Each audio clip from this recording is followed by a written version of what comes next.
Okay, this is from Google Groups, dated July 21st, 2005.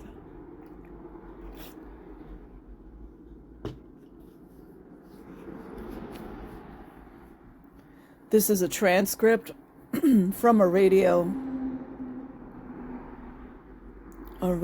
interview.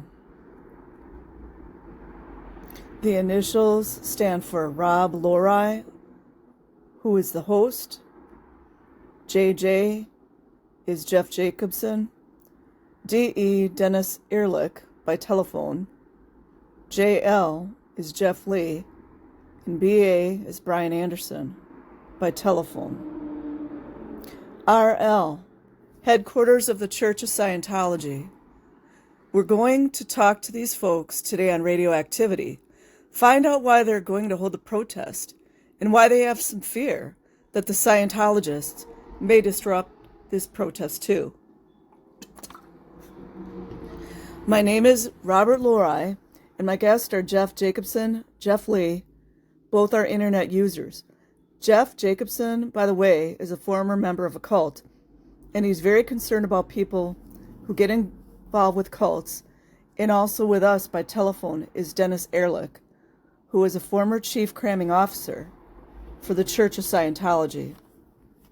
And gentlemen, welcome to WMNF. It's good to have you here. Thanks for coming down.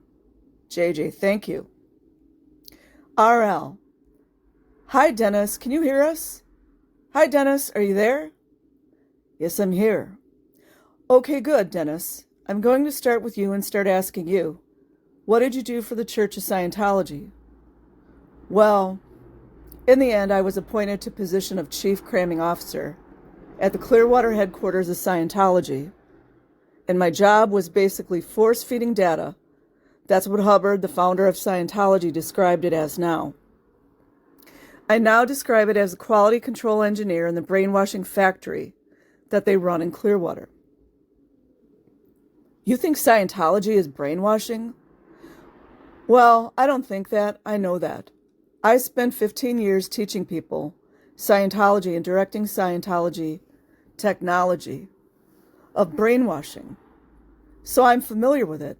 It's not a guess. I could explain it to you in those terms if you want. Well, okay, as long as you raised it, why do you think Scientology is brainwashing? Well, it systematically robs a person of his critical abilities, in other words, his ability to question things. In Scientology, they tell you, if it's true for you, then it's true. So objective reality becomes sort of fuzzy. It's based on whatever you believe and know your beliefs are, systematically supplanted with the beliefs that they instill in you by these training drills and so forth. I want to get back to this and also your history with Scientology. But let me introduce our two other guests today. They are Jeff Jacobson and Jeff Lee. Jeff Jacobson, why are you going to be involved in this protest? Tell us a little bit about your background, why you're concerned. Well, I've been a public critic of Scientology since about '86. I was in a cult myself back then in the 70s. So I've had an interest in cults since then, and just gradually came to see Scientology as being one of the more dangerous cults out there. So I've spent more and more of my time concentrating on them. And how did you get out of the cult that you were in? Which cult were you in? I was in a small Pentecostal church, which is cultish. The local church was a cult, and from 72 to 77 or 78, I was in that, and I finally just began to really realize that this was not what they claimed they were, which is the only true Christian church on the planet, and that they were being a little deceptive, and finally I just got fed up and quit. So a deprogrammer, that sort of thing, wasn't involved in your case? Not at all. That was almost an unheard word back then. Back in the late 70s, Jeff Lee, how about you? Why are you interested in? Why are you involved in this protest this weekend against the Church of Scientology? Well, I've been involved in the internet for about 10 years now, in one form or another, and I was made aware of the Church of Scientology was attempting to abrogate people's right of free speech on the internet. Free speech is very important on the net, and the more I learned about what Scientology was doing, illegally canceling people's messages, attempting to remove a discussion area where people discuss the church, the more concerned I became. And then the more I learned about the church, I became involved in other areas of protest against it. Okay, I'm going to get back to this whole question of internet censorship that you folks allege. But let's get back to Dennis Ehrlich, who is a former chief cramming officer for the Church of Scientology.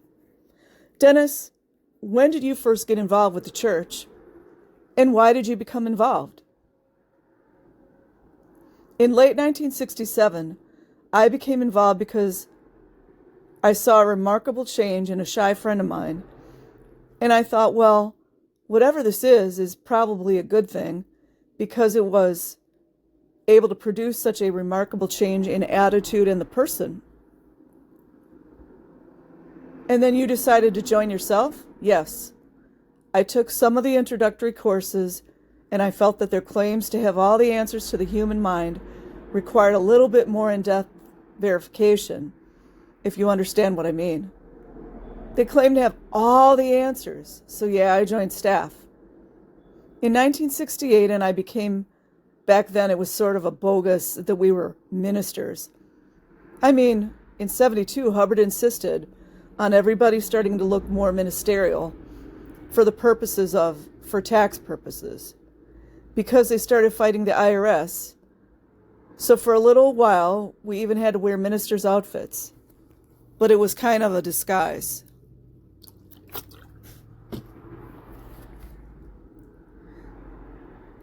Did your fellow ministers, so to speak, share this skepticism? Many of them felt, yeah, they were into more as a mental and alternative therapy. When we first got in 68, it was more of an alternative therapy way to supposedly release the abilities that people had suppressed within themselves. Did you find that you were helped in any way by Scientology? Well, I mean, are you talking overall or bit by bit? Let's talk bit by bit, and then let's talk overall. Well, bit by bit, yeah, there are things, tricks, I call them, kind of a mental jiu-jitsu that you learn. And you learn how to deceive yourself into believing that you're feeling better. And you learn how to stare people down, that's bull baiting, and how to control communication, and how to control raw meat. That's what they call the people who are not Scientologists. Raw meat? Meaning new recruits? Right, exactly. Raw meat meaning bodies in the shop. They have a statistic called bodies in the shop, and that's how many people are body-roaded. That's the actual term, off the streets into the org, Organization for Services. And overall, what do you feel about your experience with Scientology? Were you helped overall after years and years of being involved with the church? No, quite the contrary. I was led away from God. I was led in a direction toward less and less self-determinism, where they were dictating how I thought completely and how I acted completely. And when I got out, I felt this surge of freedom, that I was now protected by the Constitution. I had rights. I had, they couldn't lock me up again. You were locked up by the church? Yeah, in the sub-basement of the Fort Harrison Hotel. I was placed in a cage, under guard, for about 10 days. I wasn't allowed to talk to anyone. I wasn't allowed to phone anyone. I was a prisoner there. Why were you locked up? I made a joke. About? I made a joke about the RPF, the Rehabilitation Project Force, which is their re-education work camp program, where it's sort of like in Russia where they used to send people to work camps to re-educate them. And they have this thing called the Rehabilitation Project Force, where you get up, you're segregated. When I was in it, we slept in the garage in the parking structure of the Fort Harrison Hotel. We're supposed to believe none of the popo know this is going on, right? On the 3rd floor, and we had to breathe the exhaust fumes from whatever cars and get woken up in the middle of the night. And we were up at the crack of dawn, scrubbing toilets and dumping trash. And we worked until late at night. And it was, basically a prisoner program. Let me back you up a little bit. You were among the early group of Scientologists that came to Clearwater. What year did you come to Clearwater? And what did you tell the community when you came? Well, there was an intermediate base in Daytona Beach while they were purchasing the Fort Harrison and setting up what they call the shore story. It's a shore story because Hubbard had been cruising around the Mediterranean and the Caribbean for years and had basically been kicked out of every port. He needed to come back to the U.S. because he didn't have any more ports that he could take his ship into. So they bought the Fort Harrison Hotel. I think it was for $8 million cash at the time, under the name of United Churches. They didn't call themselves Scientology. It was a front purchase. They didn't want anybody in the community to know it was Scientology. When we came there, which was in the beginning of '76, we came by buses from Daytona Beach, about 6 buses of staff members, and we were told we were given a shore story. If we were asked by anybody in the community who we were ministers on a sabbatical from maybe Europe, from maybe someplace else in the country. But we were there for seminars by this United Churches organization, which we were not supposed to talk about. And we were supposed to report any contact like that to what was back then the Guardian's office. The Guardian's office has since been the name has been disbanded, and now it's called the Office of Special Affairs.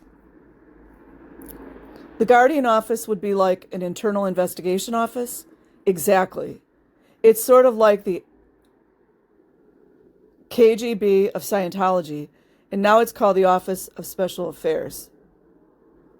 So you weren't honest with the people of Clearwater as you came to Clearwater to set up the headquarters? Well, fortunately, I never had to particularly lie. It wasn't my job to lie.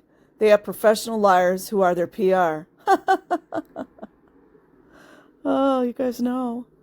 People like Heber Jensch and so forth, like Rinder. The president, their job is lying. And that wasn't my job. My job was taking care of the people who were delivering the thought control.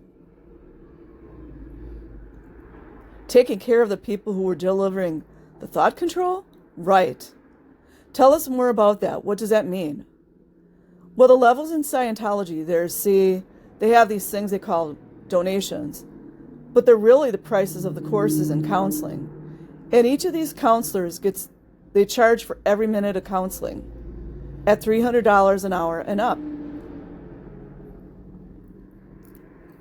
Describe some of the levels. What are the lower levels of Scientology? And what are the top levels of Scientology?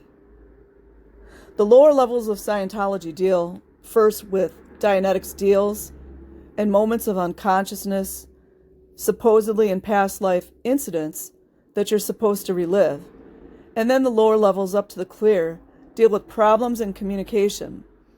And they just let the person sort of talk about them and stuff and, chew around in his own mind until he believes what he's taught to believe is going on in his head. The upper levels of Scientology, after the person has been thoroughly indoctrinated, they all deal with exorcism of demons. Supposedly everybody has thousands and thousands of demons. They're talking about thetans. Now they don't tell the person at the beginning this because they want to. They want to assert the lie that Scientology is compatible with other religions. Even though Hubbard himself said there was no Christ and that God was a concept, that was a trick that was played on mankind in order to control people.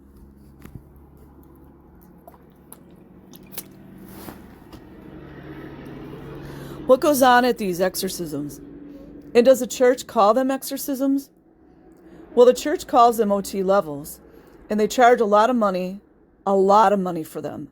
I mean, hundreds of thousands of dollars for just telling what I'm telling you. The OT levels 3 through 7 all deal with exorcism. They call them, they call them body thetans instead of demons. And they say that they are causing those body thetans to blow or leave.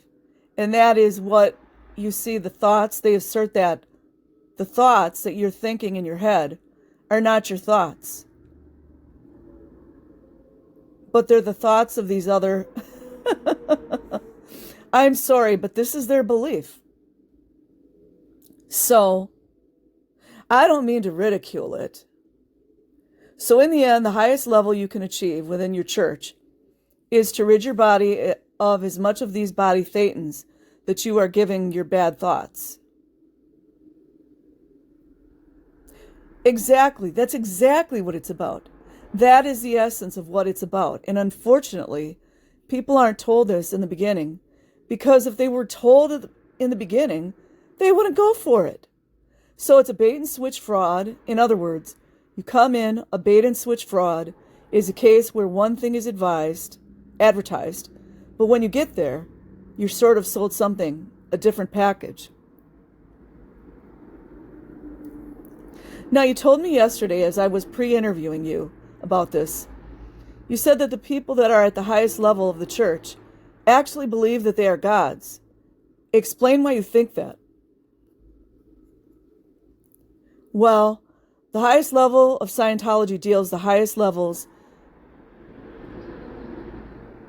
with the people are so deluded, they think that they are cause over matter, energy, space, and time. It's messed. And that they can create universes, and that whatever they think becomes reality. That's law of attraction. And that reality itself is liquid, and if they don't believe it, that it'll go away, sort of. So they are kind of they've done so much you'd call positive thinking about themselves, that they believe that they can control the weather, that they brought down the Berlin Wall, much like the TMers think they can fly. You know, it's just kind of a delusionary state where they think that they are what they call OTs, which is like this godlike state. You don't need to pay millions of dollars for that. Now, positive thinking in itself doesn't sound that bad. I guess what really concerns me, and I guess the public at large, is this talk that you were held prisoner or held against your will in the basement there at the church for 10 days. Are you the only one that's been held against your will at the Church of Scientology in Clearwater? No, I want to interject. Children are going through this right now, you guys. Right now. Children are going through this. Oh, no, not by any means. No, it's sort of a standard practice for them to incarcerate people who object to things, questions, objects to activities that they're trying on. So when I was in the basement, there was a woman, I can give you her name. Her name was Lynn Froyland, and she was chained in the basement when I was there. Lynn Froyland, chained in the basement. That's very satanic, you guys. Do some research. And I have witnesses. There are other witnesses to that. There are people who have been kidnapped and taken, all the way across country and locked in rooms. And no, it's sort of a standard practice. They don't talk about it much, but Is it easier to chain or kidnap a member of the Church of Scientology than it would be for somebody who's not in the church, who doesn't have a strong belief in the ideology? Well, sure. See, I sort of halfway went along with it because, I believed that this group held the key to my immortal soul. In other words, I had sold my soul to this group. He sold his soul, you guys. He sold his soul.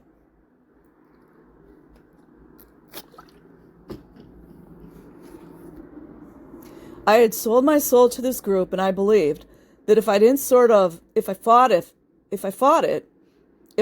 the incarceration, I was not only going to be arrested, because they would just say, well, he went crazy, and we had to S him, S-H-O-O-T, pew him, kind of thing. But I would also be losing my chance at redeeming my soul. This is the dependence, the fostering dependence. And according to Scientology, your soul lasts forever, and you get reincarnated over and over again. Is that? Yeah, that's the deal. Okay, Jeff Jacobson wants to jump in. Jeff?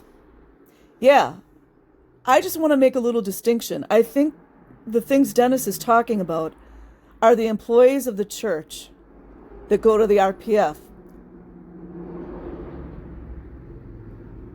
The public Scientologists basically go and take their courses and then go home to their jobs and things.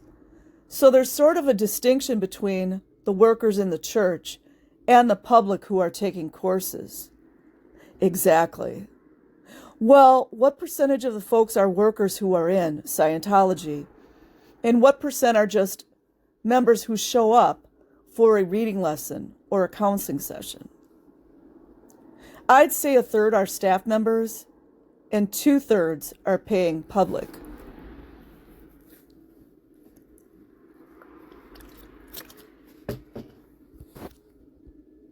Okay, I guess one of the things that the public knows most about is that people like Tom Cruise and Kirstie Alley, actors, Hollywood actors, John Travolta, the jazz pianist Chick Corea, they're all members of the Church of Scientology.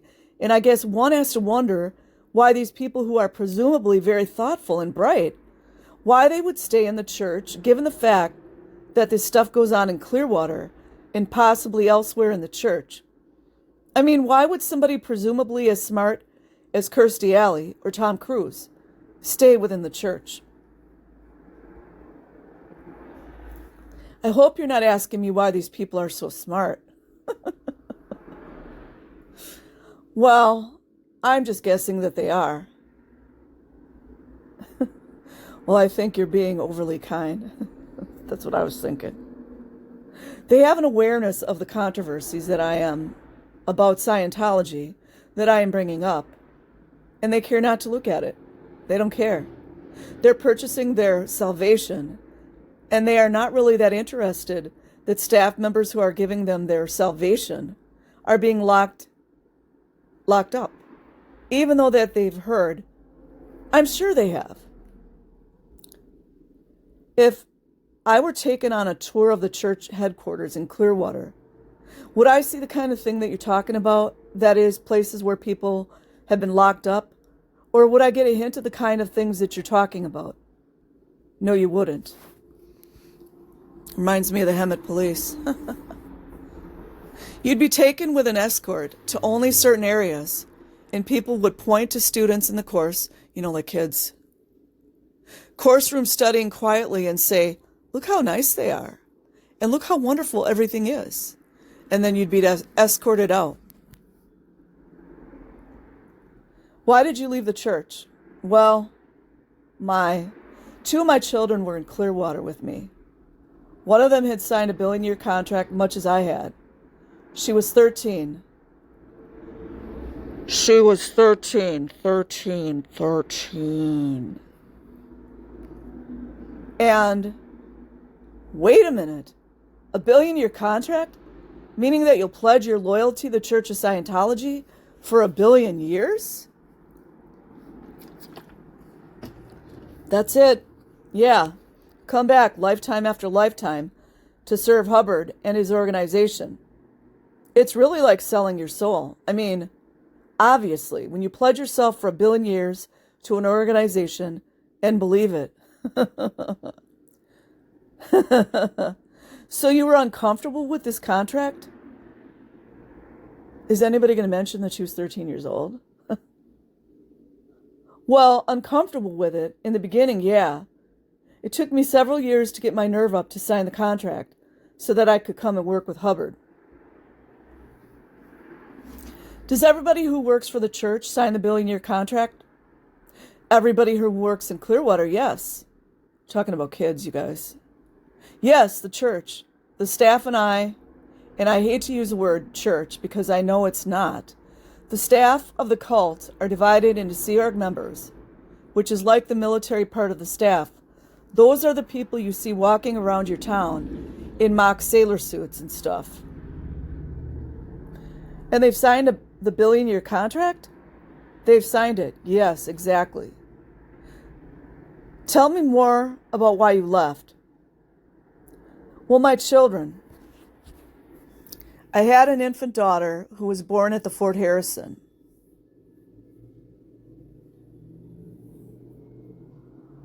She was born at the Harrison. And a 13-year-old. And I realized that I wasn't prepared to have them be locked in basements and go through the kind of torture that staff members are routinely put through. That's called a parental responsibility, everybody. For anyone who didn't know, he's thinking as a father to protect his kids, to get them TF out.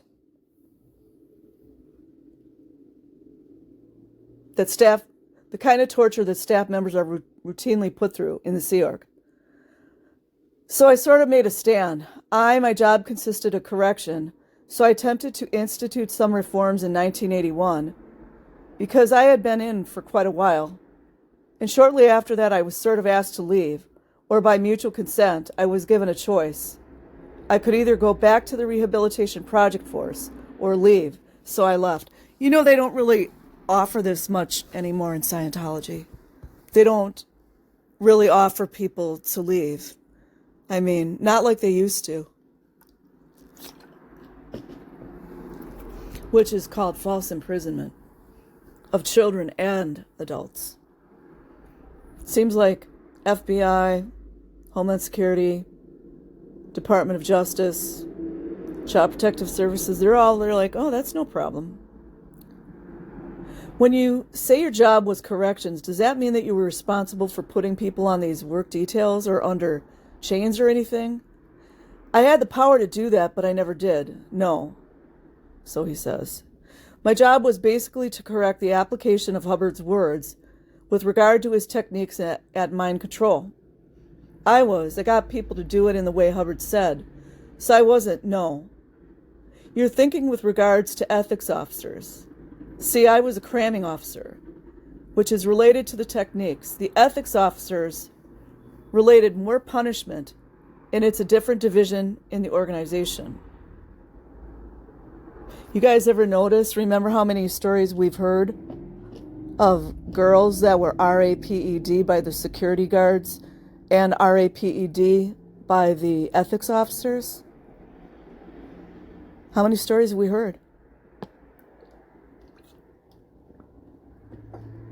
And the LAPDers let them prance around, pretending they're little, Robocops. But then we know how many women have been R'd by certain LAPD officers. I'm not saying all of them. I'm just saying the bad officers. Okay, what's happened to you since you left? Have you had any interaction with the church or church members since you left the Church of Scientology? And was that in 1982? Uh-huh. Yeah, what's happened? Well, the most current thing is that I tried to, using my free speech rights on internet, I tried to warn people about the things that I have told you, that it's basically relating, that Scientology basically is an occult practice, facts, that deals mostly in exorcism, that it's a fraud, that people are locked up and tortured, and these other things that I had documentation of. and I posted a bunch of this documentation to the internet. News group, alt religion, Scientology, and I think I poked a hole in their balloon as far as their scam working. So you put this information that you've told us on the internet? Exactly. You've talked about the religious philosophy. You've also talked about the punishment that people receive. Also, children are getting this right now, in case anybody didn't know. Exactly. And Scientology didn't like that? Not at all. They sent me threatening letters saying that they're going to confiscate my computer and all of these other things. And I said, well, they were claiming that I had no rights to quote their material.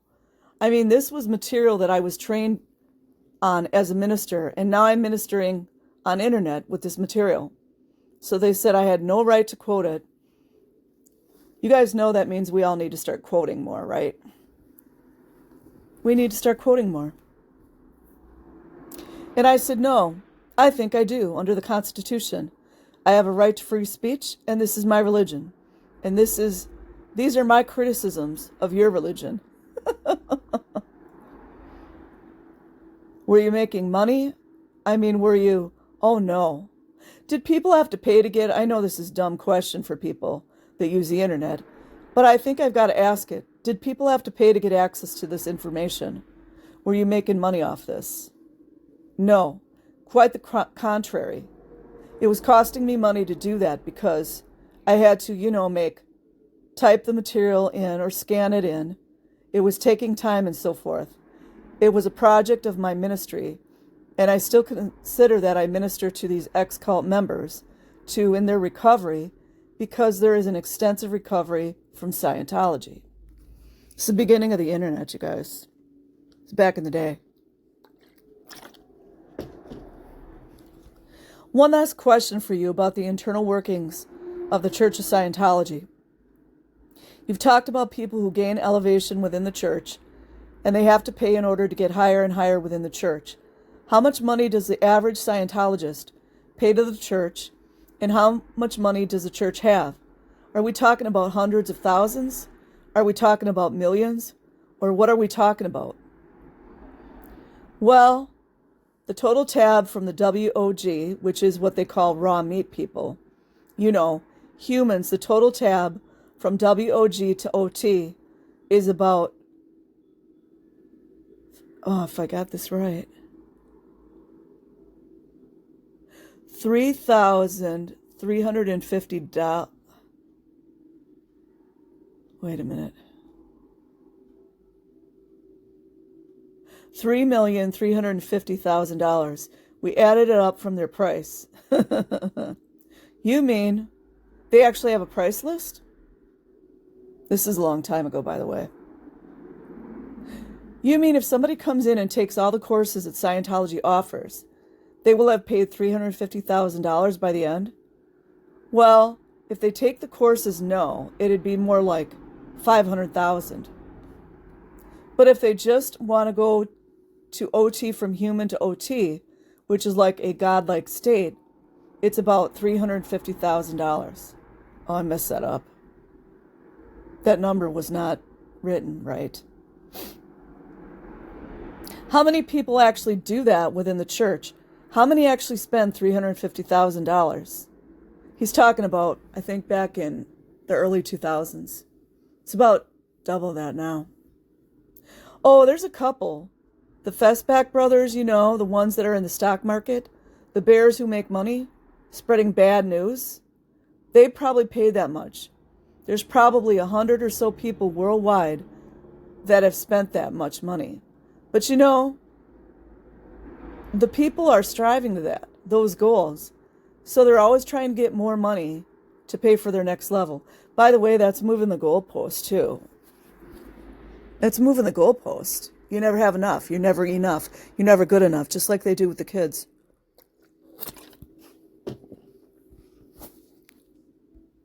And overall, how much money do you think the church has raised through its counseling? Well, up to the mid-70s, when they established the Clearwater base, money was being taken out of the United States in suitcases. Everybody's fine with that too, you know. Cash was being smuggled out of the United States in suitcases to Hubbard, wherever his ship was. When I left in 1982, the income cash in hand of the Clearwater operation was between $500,000 and $1.5 million a week. It's a lot of money. And if it fell below $1 million, if it fell below $500,000, the staff would put on rice and beans 3 meals a day. Wow.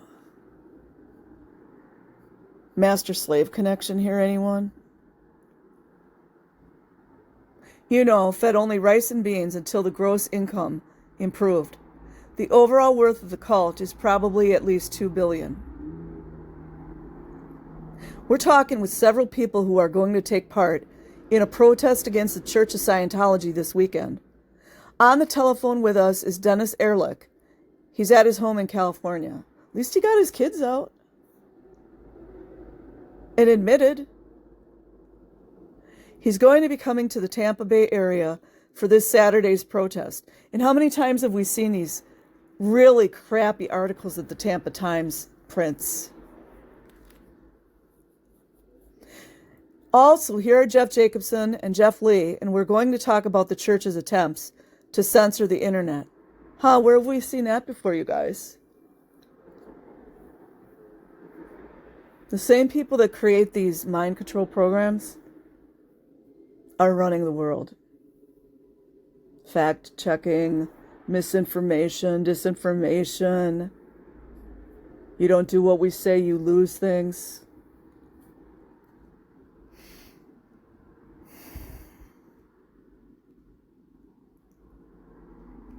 He's going to be coming to the Tampa Bay area for this Saturday's protest. Also, here are Jeff Jacobson and Jeff Lee, and we're going to talk about the church's attempt to censor the internet.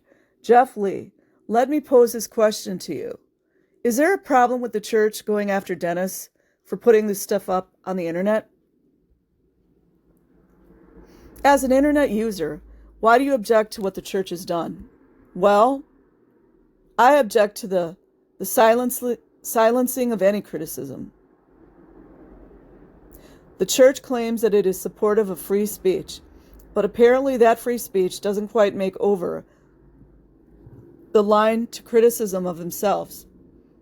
They have a written policy about the sorts of things that are done to the enemies.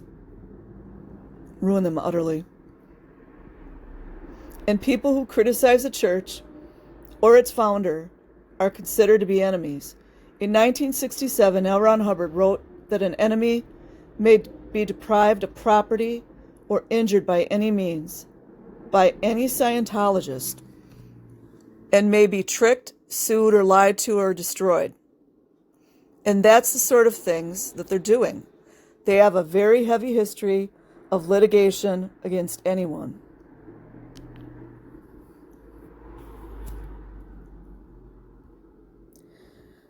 But hasn't the church done away with that document? I mean, hasn't the church said we're not going to take that kind of action anymore?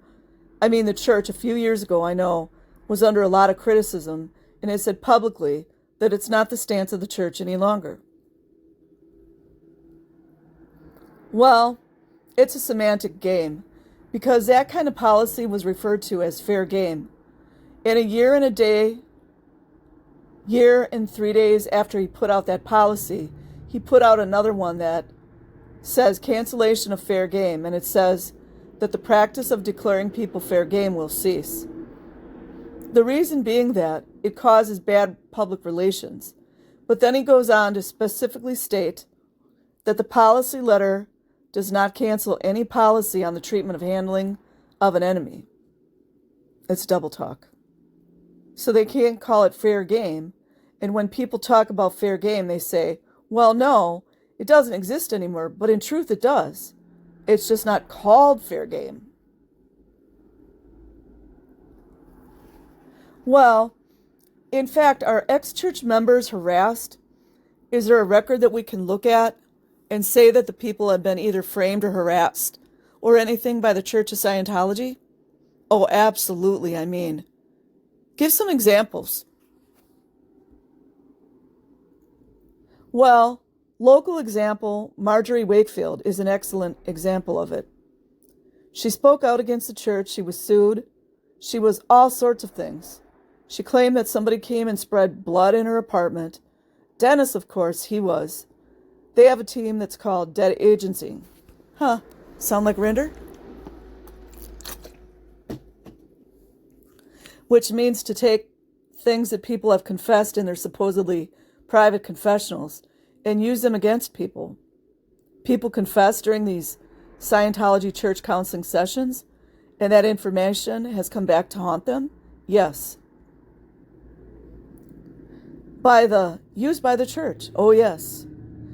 You told me a story about a woman who was an ex-member of the Church of Scientology, who had become a critic, who was framed on a BOMB charge. No, she wasn't an ex-member. She was an author. Her name was Paulette Cooper, and she wrote a book called The Scandal of Scientology, which offended the Scientologists and their guardian's office. You know I got to read that, right? Now, the Office of Special Affairs ran a series of operations called Operation PC Freakout, and I have some documents here which were seized by the FBI in 1977 when they raided some of Scientology's headquarters. And they talk all sorts of things about impersonating her and causing scenes, trying to get her committed to a mental institution. They have one here where they attempt to get her fingerprints on blank stationery, which they then use to type up a BOMB threat against Henry Kissinger and send it to him. And she was arrested and tried. And if the FBI hadn't raided the headquarters, she probably would be in prison to this day. Yes, Scientology, we haven't forgotten what you did to Paulette. I didn't.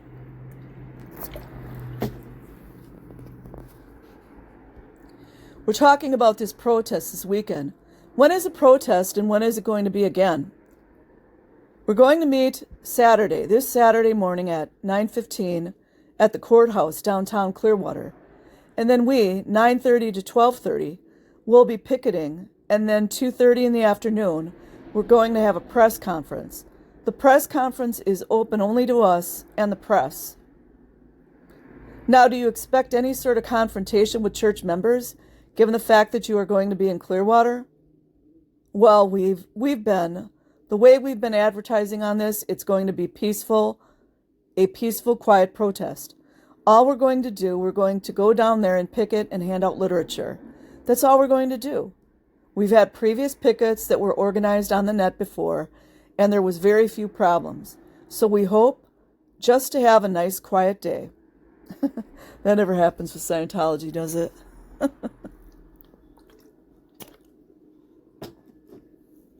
And what are you asking for?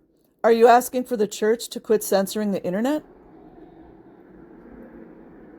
I really doubt that will happen because L. Ron Hubbard wrote a number of policies, how to deal, with negative publicity and everything. And Scientologists are required to follow these policies. The only person who's allowed to rescind one of Hubbard's orders is Hubbard himself. And being that he's dead, it's kind of unlikely that he'll rescind their policies. We're talking about the Church of Scientology here on WMNF in Tampa, and we're going to open up the phone lines in just a bit. We should have some shows like this, you guys. That'd be a great idea for this. Don't always rely on other channels to pump this up. We could create like radio shows, like the old radio shows used to do. All anonymous as well. Before we do that, Dennis, let me ask you how, if the church encourages people to have good thoughts and although it might be controversial to ask people for money to get elevated to another level, why does it have to engage in harassment or intimidation or even censorship of the newsletter? I mean, why would that be part of the church? Could it survive just doing the things that are not controversial, the things that are more positive? If I could do that, probably it would be viable, as long as there was consumer disclosure of what it was about.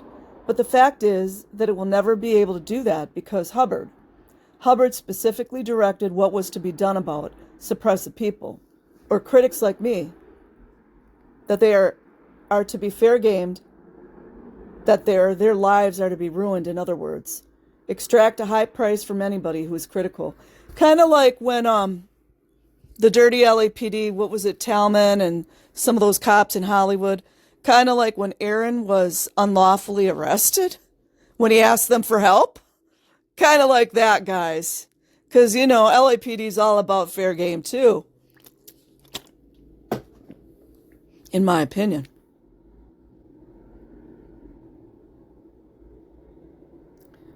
Dennis, your house has been raided. 300, am I right? 300 floppy disks have been taken from your house by the federal government, right? Listen to that, you guys. Did you hear that one? I'm going to say it again. 300 floppy disks have been taken from your house by the federal government.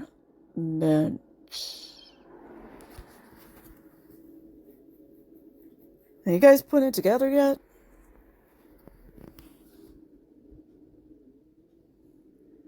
No. Okay. Yes and no. They got by falsifying information to a federal judge. Names.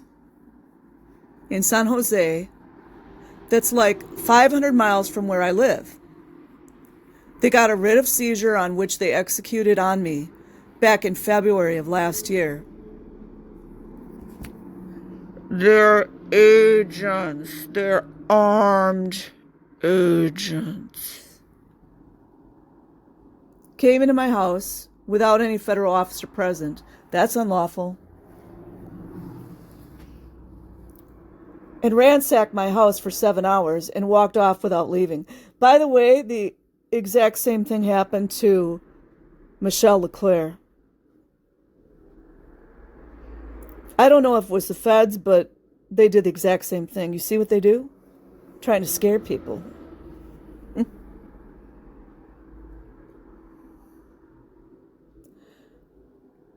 Ransacked my house for 7 hours and walked off without leaving. Me, any kind of inventory. It's also unlawful. Took hundreds of discs, took books, papers, copied my entire hard drive. Erased whatever they wanted off my hard drive and walked out. They have yet, even though the judge has said that the raid was unconstitutional and ordered them to return what they stole from me, they have not. Isn't that interesting, you guys? That's interesting. How much they get paid.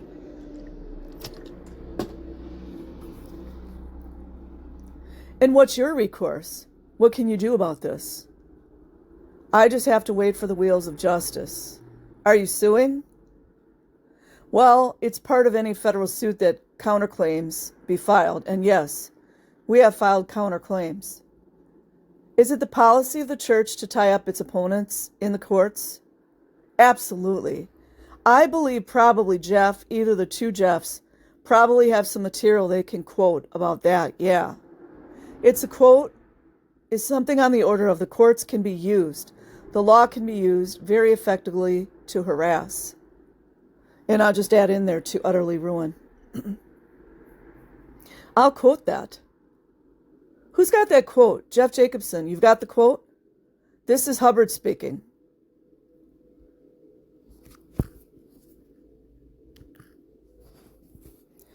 Yeah, this is Hubbard speaking. The purpose of the suit is to harass and discourage rather than to win.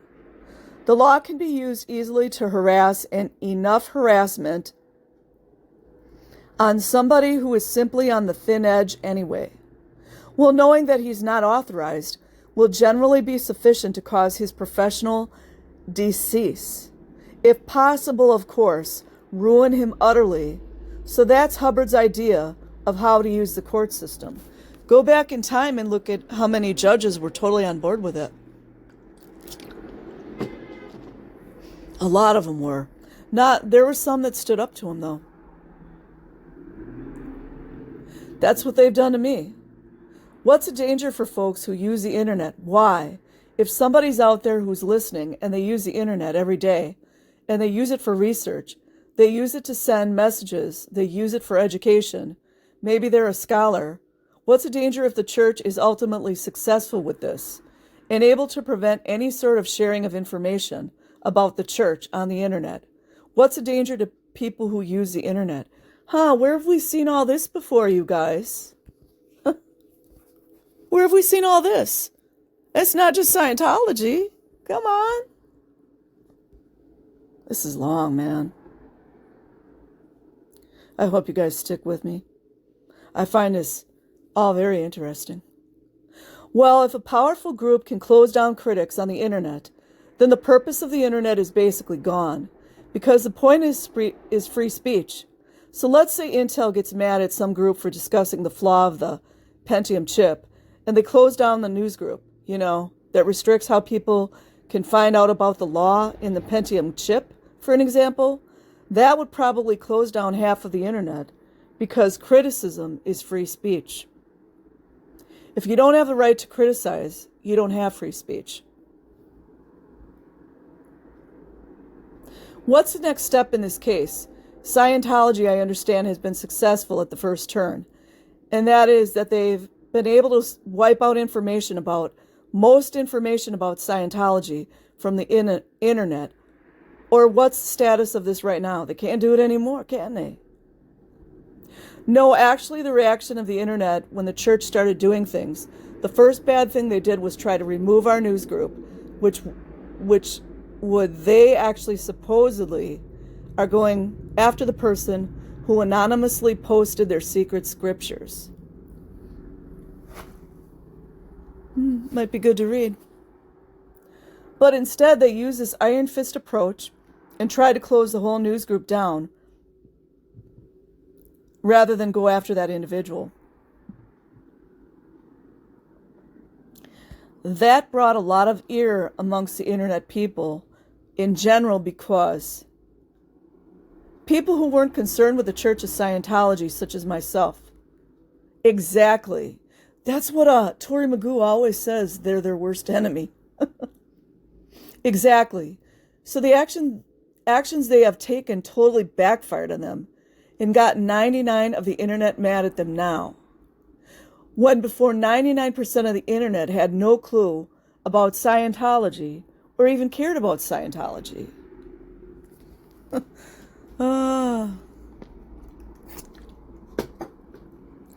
So it wasn't Dennis that posted the information that, no, Christmas Eve of 94, someone using an anonymous remailer, which means before you message, gets to a news group, your name is stripped off of it. So that person, I don't know who that was, and I don't know if anybody knows yet, posted several of the OT levels. That's awesome. The upper teachings, which the church at the time said were trade secrets and copyrighted. And so you can still get information about Scientology on the internet if you go to your news group.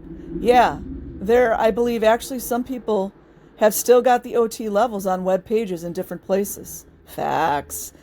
Facts! And where again can they go on the internet? Well, there's several cases, just to mention this, several cases in the Netherlands right now where the church is suing internet providers because some of their clients have these OT material on their web pages. So that's going on right now too. The church to me almost seems like a law firm, more than a church sometimes.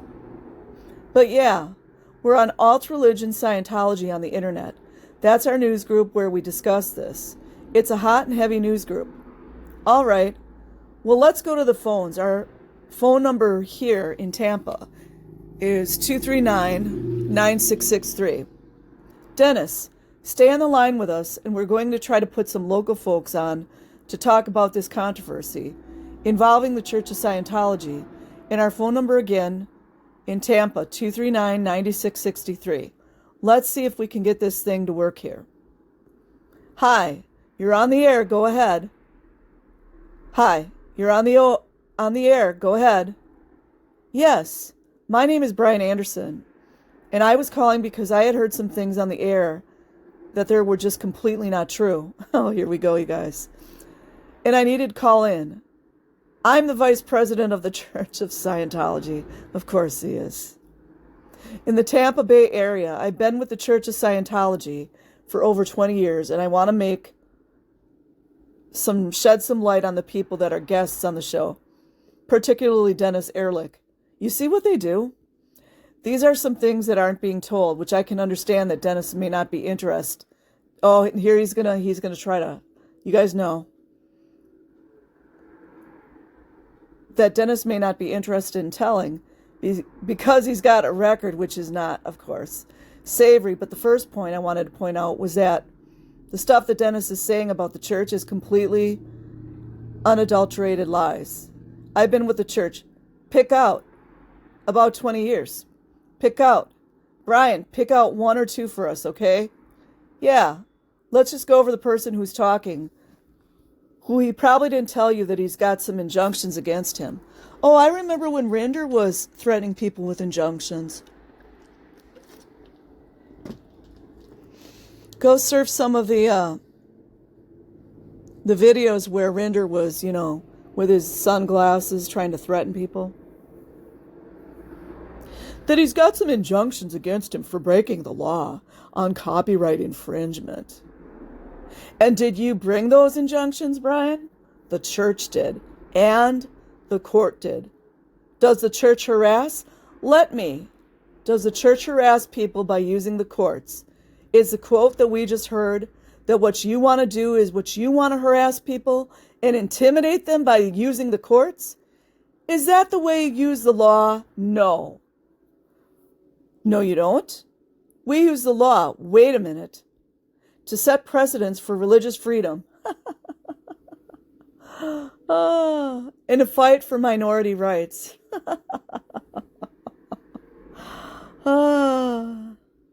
Yeah, because, to enslave people. There. Wait a minute. Are you renouncing? Are you renouncing right now what Hubbard said? Pardon me? Are you renouncing right now that quote from Hubbard? Are you renouncing what Hubbard said? It's freaking classic. Is this Dennis talking? No, this is Jeff Jacobson. Go, Jeff. Jeff, there are some things that I want to say, though, without being interrupted. Ooh, without being interrupted, you guys. Because you guys have had an hour of just spewing venom, which I think is completely untrue.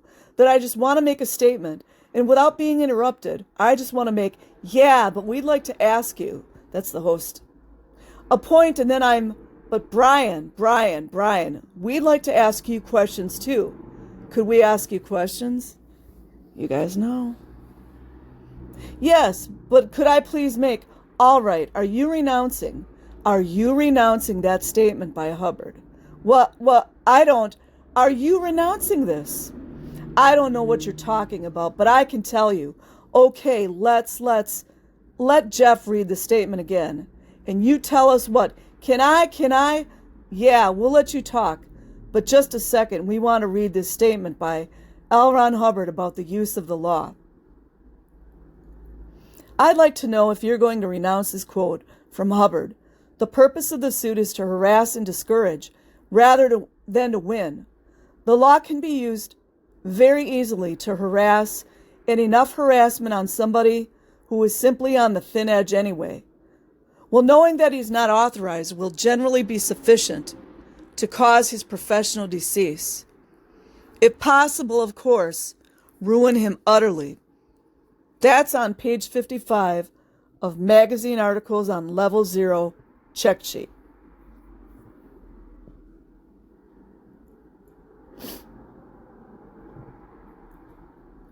Now, is that doctrine still in force at the Church of Scientology, Brian? I have been in Scientology since 1969. Right, but Brian, that's gaslighting, by the way, is that doctrine still in force? But Brian, is that doctrine still in force at the Church of Scientology? And what I'd like is a yes or no answer. Force at the Church of Scientology. No answer. Never. That is never. I have never seen that or heard that in 25 years. It's a short story. But you do. But do you? I have never. That's not an answer. I have never seen or heard that. Are you renouncing it? Okay. So that document, that is not part of the church's religion. I have. That's not part of your philosophy? It's not part of the church's philosophy? Okay, thanks. That is completely untrue. Does this sound like Rinder to you guys? Thanks. Thank you. Go ahead now. Make another. Okay, did Dennis tell you about his past history of violence? They always use the same card, you guys. Always. In the church. And that's why he was kicked out of the church 12 years ago. He was beating up staff members. No, that would be Miscavige. He was undesirable, and he was kicked out of the church because he couldn't meet the basic standards of stability. And you talk about harassment? We kicked him out because of harassment. Okay, well, let's get physical harassment. Let's get Dennis on.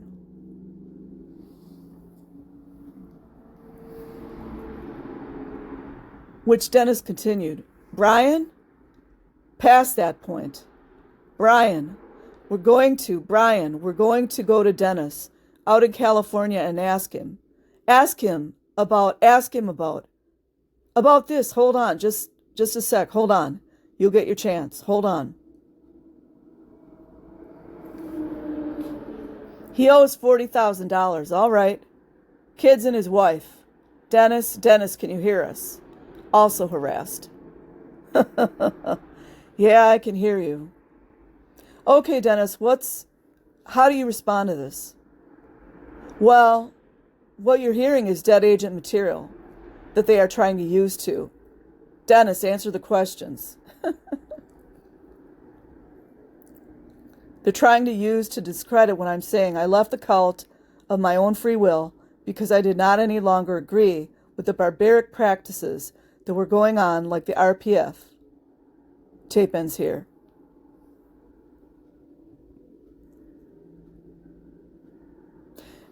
Epilogue. Dennis Ehrlich was raided and sued in February 1995 for copyright and trade secret violations. I was raided and sued in August 1995. Dennis settled his case for an undisclosed amount of money. He no longer speaks about Scientology. They always do that. People need to stop taking money from this filth. Keep talking about it.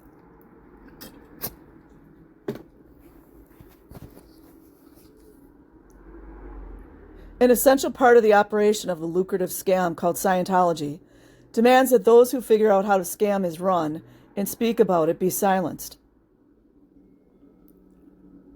Myself, Bob Penny, and Lawrence Wollersheim were offered $9 million collectively by Scientology. Included in the settlement was a gag agreement. There we go. See? I was just talking about this. We said no. So did Paulette Cooper. Please financially support our continuing efforts to expose Scientology. We could not do this without the help of many generous people. You see? You see how many heroes there were? So I will leave a link in the description box. Like and subscribe if you choose. Otherwise, have an amazing day or night, wherever you are. Peace.